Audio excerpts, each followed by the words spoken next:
안녕하세요. 안교교과 방송에 함께 하신 여러분들을 진심으로 환영합니다. 매일을 살면서 하나님과 함께하고 말씀을 연구하는 시간에 함께함으로 하루가 알차고 더욱 하나님께 가까이 가면서 성경을 통하여 가르쳐 주시는 은혜들을 온전히 받아서 주님을 따라가기를 소망합니다. 오늘은 2024년도 새해 두 번째 시간으로 기도하는 법을 가르쳐 주셔서 함께 살펴보려고 합니다.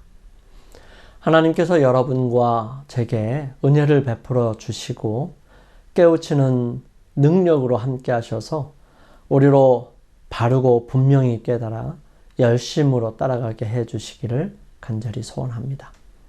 우리 함께 기도드리고 시작합니다. 저희들을 사랑하시는 주님, 세상에 계실 때에 제자들에게 가르쳐 주셨던 기도를 통해서 오늘을 살아가는 우리도 쉽고 분명하게 기도드릴 수 있도록 준비하여 주셔서 감사합니다. 더불어 시편을 통해서 기도하는 법을 더 많이 배우기를 원합니다. 한 번에 모든 것을 다 할 수는 없어도 하나씩 배우다 보면 어느덧 더 가까이 많은 것들을 배울 수 있음을 압니다. 주님, 저희들로 성실히 주님 앞에 나아갈 수 있도록 인도하시고 시시때때로 주님을 바라보며 따라가게 하여 주옵소서. 우리의 주변에 기도를 필요로 하는 많은 사람들이 있습니다. 그들을 위해 마음을 쓰게 하시고 그들을 위해 기도드리며 또한 시편을 통해 위로와 은혜를 전해주는 사람이 되게 하여 주옵소서. 그리하여 함께 용기를 내고 함께 일어서서 보여주시는 빛을 따라 함께 가게 하여 주시고 또한 처한 상황과 어려움을 함께 극복해 나갈 수 있도록 도와주시옵소서.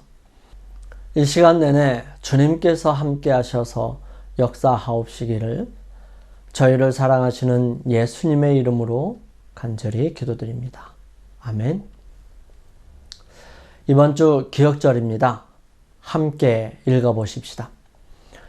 예수께서 한 곳에서 기도하시고 마치심에 제자 중 하나가 여짜오되 주여, 요한이 자기 제자들에게 기도를 가르친 것과 같이 우리에게도 가르쳐 주옵소서.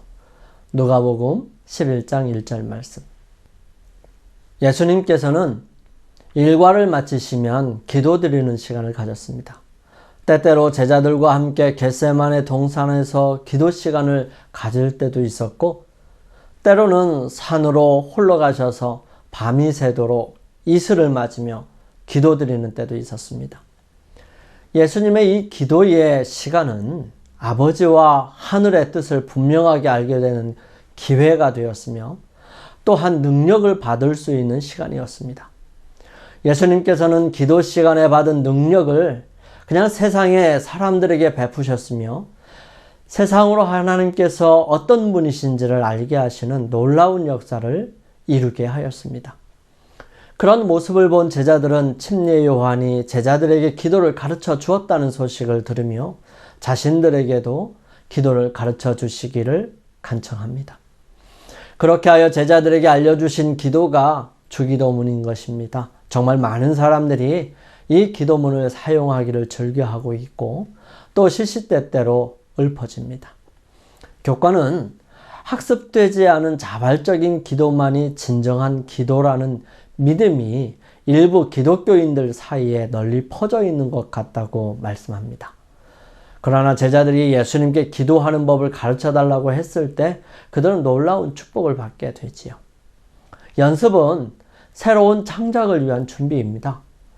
기존에 가지고 있던 익히 알려져 있는 방법들과 기술들을 익혔을 때에 그 다음을 진행할 수 있듯이 분명하게 이해하고 깨닫게 될 때에 비로소 더 새로운 것으로 발전할 수 있게 되는 것입니다. 신앙도 마찬가지입니다. 먼저 기록된 신앙의 모습을 답습하는 것이 온전한 신앙을 위한 기초를 가져다 주고요. 진정한 의미를 깨닫게 될 때에 그 길을 찾아 나가는 것이 진정한 신앙의 모습일 것입니다. 이것은 형식적인 것과는 좀 다른 의미이지요. 형태와 모습을 갖추는 것에서 그치는 것이 아니라 그 형태와 모습을 나타내는 진정한 마음과 정신, 그리고 사랑을 배워 나갈 때 비로소 완성으로 나아가게 되는 것이지요. 성경을 편집할 때에 하나님께서는 기도서인 시편을 성경의 중심에 두셨습니다. 이것은 이 시편을 통해서 그저 고대 하나님의 백성들이 어떻게 기도했는지를 보여주는 것이 아니라 오늘 내가 어떻게 기도할 수 있는지 가르쳐주기 위해서라고 표현합니다. 시편은 초기부터 예수님의 기도를 포함해서 하나님 백성의 기도를 형성해 왔습니다. 이번 주에는 하나님의 백성이 인생의 여정을 통과하고 하나님과의 관계에서 성장하도록 돕는데 시편이 어떤 역할을 했는지 살펴볼 것입니다. 시편은 기도문이기 때문에 신학적 유익뿐만 아니라 개인적인 기도와 공동체의 기도를 풍요롭게 하고 변화시킬 수 있다는 점에서 매우 귀중합니다. 시편의 기도는 많은 신자들이 규칙적이고 충만한 기도 생활을 세우고 유지하는 데 도움이 되어 왔습니다. 이번 주에는 특별히 상황이 좋지 않을 때 그것에 관한 시편을 함께 살펴볼 것입니다. 우리는 매우 필수적이고 유익한 기도를 시편에서 배울 수 있습니다. 이는 그리스도의 삶을 풍요롭게 하고 더 솔직하게 하나님과 동행하도록 도와주는 것이지요. 시편 기자는 고난 가운데서도 기도하고 찬양하며 하나님의 은혜를 바라고 기다립니다. 그것이 나에게 필요한 경험이고요. 성령께서 이 일을 이루어 주시기를 원하십니다. 시편은 우리의 눈을 크게 뜨고 더 넓게 보게 하며 예수님의 모습을 따라가게 하죠. 오늘은 1월 7일 일요일 소식 우리의 기도에 시편 활용하기 함께 살펴봅니다. 시편 105편 5절, 골로새서 3장 16절, 야고보서 5장 13절을 읽어 볼 것입니다. 시편은 예배에서 어떤 역할을 하고 있는지 함께 살펴봅니다. 그의 종 아브라함의 후손 곧 택하신 야곱 자손 너희는 그가 행하신 기적과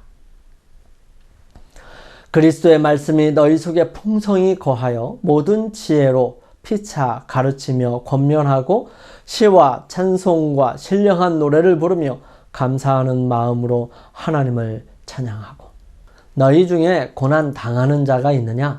그는 기도할 것이요 즐거워하는 자가 있느냐? 그는 찬송할지니라. 절기 속에서 읊조리는 시편들을 함께 살펴보면요. 재림교회 성경주석 성경 서론의 시편 서론에 보면 주제 부분에 이렇게 기록되어 있습니다. 성전 예배에서 주요 부분은 시편을 노래 부르는 것이었다.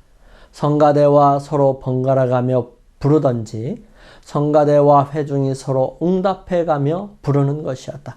이런 일에 있어서 미시나와 탈무드에 의하면 주일 중 각 달마다 불러야 할 시편이 정해져 있었다.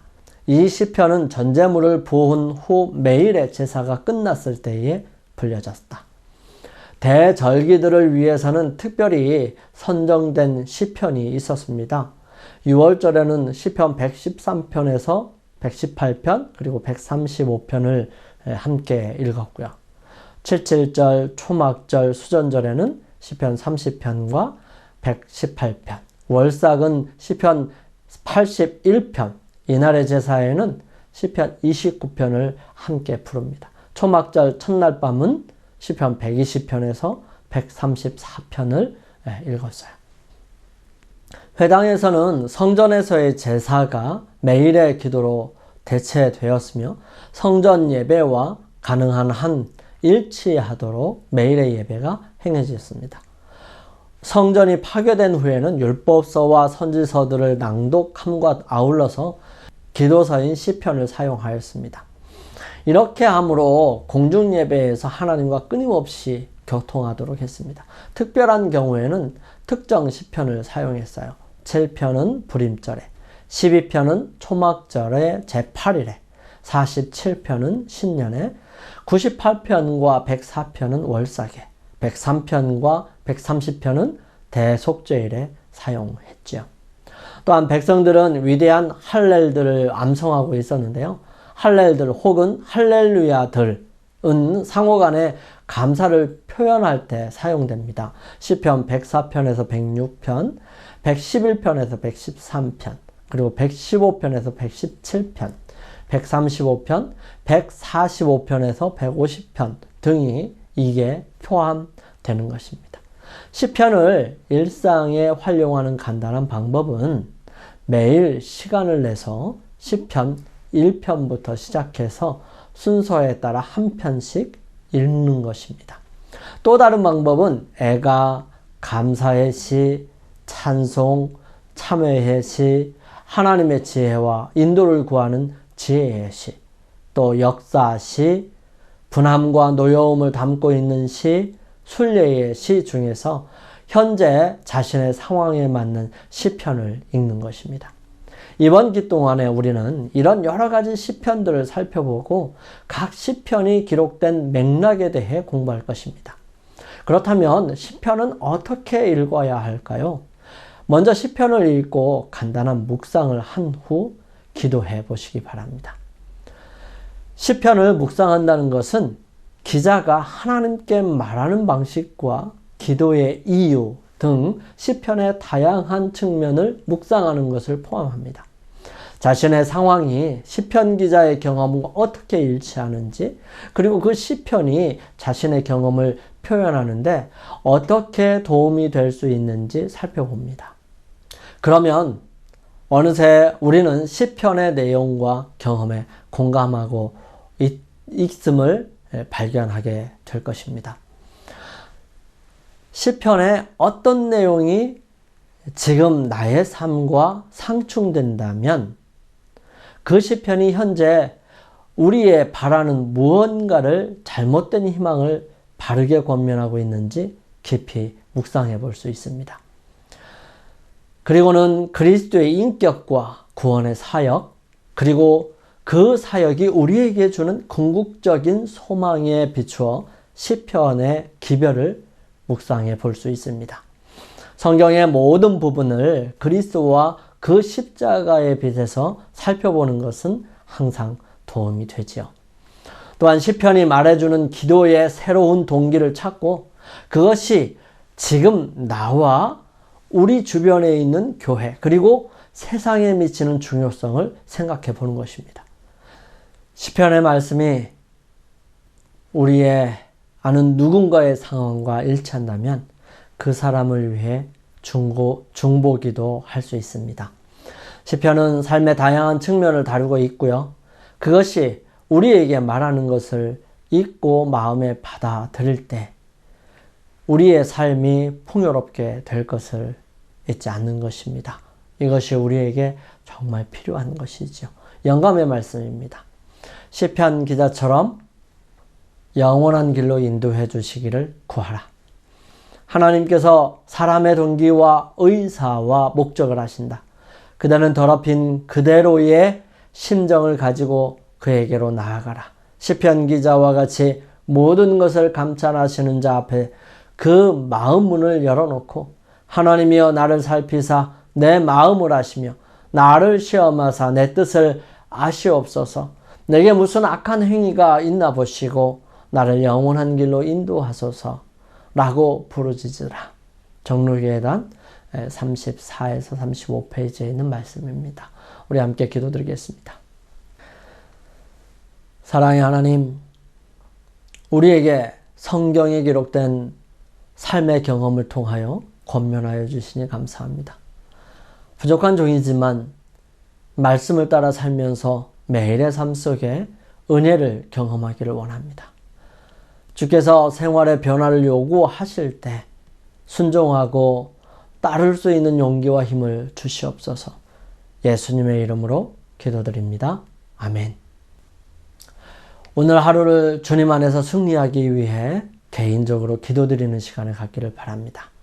하나님께서 여러분과 함께 하셔서 오늘도 즐거운 하루가 되기를 바랍니다. 저는 내일 이 시간 다시 찾아뵙겠습니다. 감사합니다.